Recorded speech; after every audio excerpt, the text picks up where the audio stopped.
Children who learn to read, write, and count have a better future than those who cannot do these things. One of the best ways to help people is to give them a chance to learn.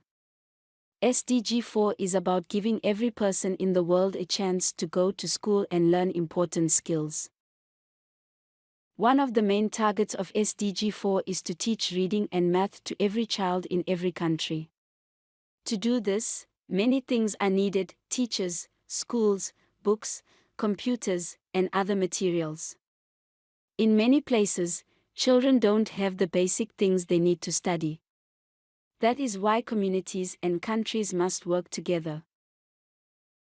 There are many things happening in the world that make it difficult for children to study and learn.